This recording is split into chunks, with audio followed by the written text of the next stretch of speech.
nalungkot tayo, no, at nagalit din.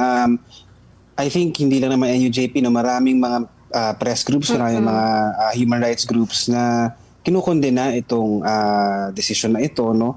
Ang paninindigan kasi natin ay gawa-gawa lang itong kasong ito at yung kumbaga yung basis ng conviction o yung basis ng decision ay kumbaga kwento lang or parang testimony ng witness, no, wala naman pong photographic evidence, walang documentary evidence para sabihin na meron nga silang ginawa na supposed financing terrorism, no. Pero kumukuha rin po tayo ng lakas, no, mula kay Frenchie mismo. Ang sabi naman niya kaninang umaga, nakuha na po siya ng video, ay tuloy po yung laban at the same time ay ina-acknowledge po niya or na-appreciate niya yung naging suporta po, no, ng media community at ng mga supporters sa kaso nila ni Marian. Oo, tama.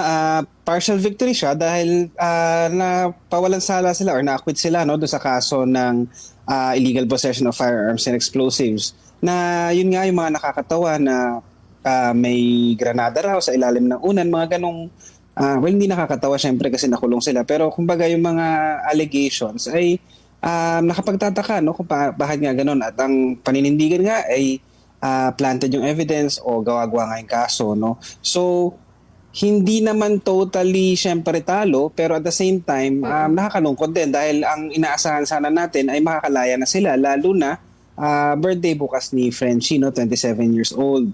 Bali 27th birthday niya sana at ang gusto sana natin ay makauwi siya sa pamilya niya, no. Ganun pa man, yun nga ay tuloy pa rin po yung laban.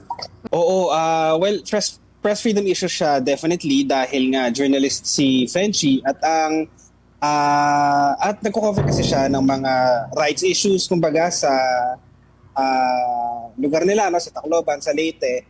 At syempre, dahil nakakulong siya, kunyari yung Eastern Vista kung saan siya executive director, ay natigil yung operasyon, ano? Tapos yung radio show niya kung saan nilalabas niya yung mga issue ng mga taong bayan, ng mga mamamayan, ay natigil din, ano?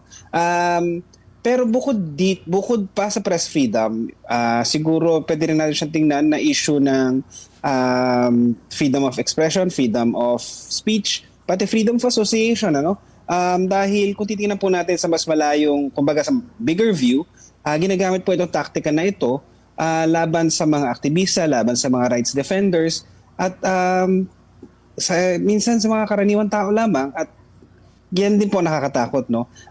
Dahil hindi dapat ginagamit yung anti-terrorism law laban sa mga tao lamang na nag-organisa o kaya tumutulong sa kapwa nila tulad ng ginawa ni Frenchie at ni Marian. Oo, napakalaking bagay niya at nagpapasalamat tayo, no, sa mga partners natin, yung Committee to Protect Journalists, Reporters Without Borders at Free Press Unlimited dahil kasama talaga natin sila sa laban na ito, no, sa kampanyang ito. At the same time, yung Media Freedom Coalition po, bali binubuo po ito ng mga embassies, no, na nasa Pilipinas. Binantayan din po nila, no. In fact, may mga ilang mga representatives ng embassies na nandoon mismo sa korte, no. Malaking bagay ito dahil pinapakita nito o kumbaga kino-communicate nito na nanonood ang mundo sa paano kumbaga kung anong gagawin ng Pilipinas o anong gagawin ng pamahalaan natin sa ganitong kaso, no.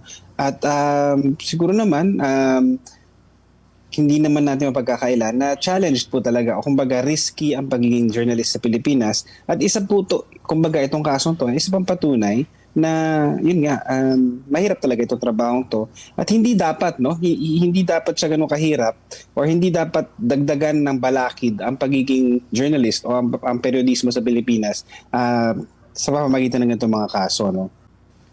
Siguro, no, bilang mga mamamahayag, ang pinakamaganda magagawa natin at ginagawa naman natin sa pagkakataong ito, no, sa kasong ito, ay yung patuloy natin babantayan yung proceedings, no, patuloy natin babantayan yung kaso para alam din ng pamahalaan, alam ng kahit alam siguro ng mundo kung ano yung mga nangyayari at dahil mas maraming mata nakatutok, mas maraming nagbabantay, ay mas, kumbaga, mas kampante tayo na walang mangyayaring milagro o walang mangyayaring yung mga pag-iimbento nga ng mga kaso, no? At the same time, siguro reminder din ito sa atin na pag may atake sa isa sa atin, mahalaga po talaga na yung buong press community ay magsama-sama at suportahan yung ating kasama sa industriya, no?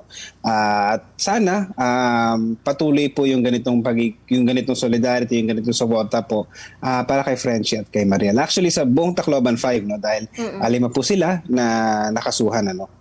Iba-iba lang po yung schedule ng mga kaso nila.